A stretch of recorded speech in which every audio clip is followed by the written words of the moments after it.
What's going on, everybody? Here I am with a Lenovo ThinkCenter that I did a clean install not too long ago.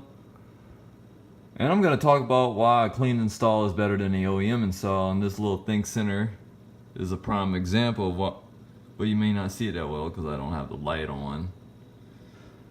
Because Windows 7 on this computer actually got corrupted from the OEM install, and somehow Windows decided to install some updates on it and caused Windows to actually write a bunch of gibberish on the hard drive, and somehow it was interfering with the boot record, and what it was doing, it was causing an infinite boot loop. So what I did was I tried the little system restore function before I decided to do a reinstall that basically it would somewhat fix it, but it would still run into a bunch of problems. So what I did was I ended up going ahead and I went ahead and reformat the hard drive, because the OEM install wasn't just cutting it, it wasn't doing too much justice. But this is the actual hard drive itself. Nothing's even wrong with the hard drive. So far the hard drive's in good health.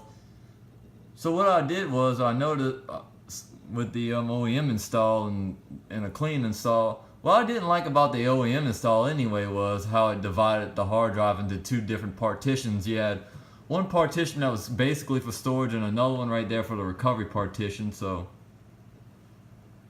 the two partitions on this computer were just basically useless. So I went ahead and got all the drivers. But if you're gonna do a clean install on an OEM machine, or any computer to be exact, you want to check your device manager if Windows isn't truly corrupted. And if you can get it to where you can be able to look in the device manager to see what type of drivers and hardware that you have, because you don't want to install random drivers on, install random drivers that's not compatible with your actual hardware.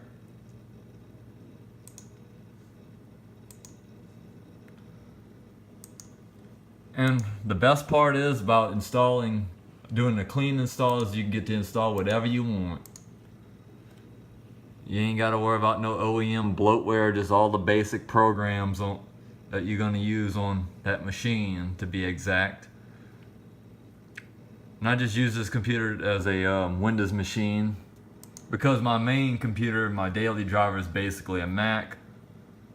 It's not like I really use this computer every day. Plus I use this computer sometimes to do printing and basic web browsing when I don't feel like getting the MacBook out or getting on the iMac when I'm in the other room.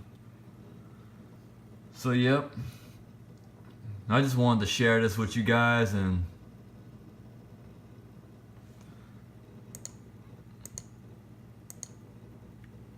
show you how much of an improvement it is. Because you could just basically get on the internet with no problems on this machine. Even though Windows 7 is still supported till 2020, but it's still getting the job done. It may be a little sluggish because it's got 8 gigs of RAM, and this is what this computer can basically support up to. And I can just even load up Microsoft Word with no problems on this machine.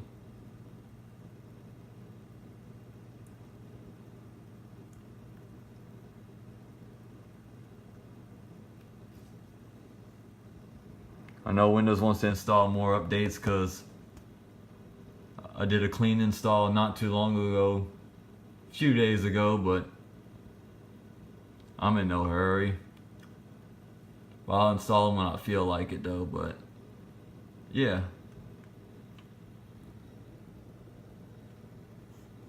So that's a small little demonstration of a clean install for you. Hope you guys enjoyed the video, and thanks for watching.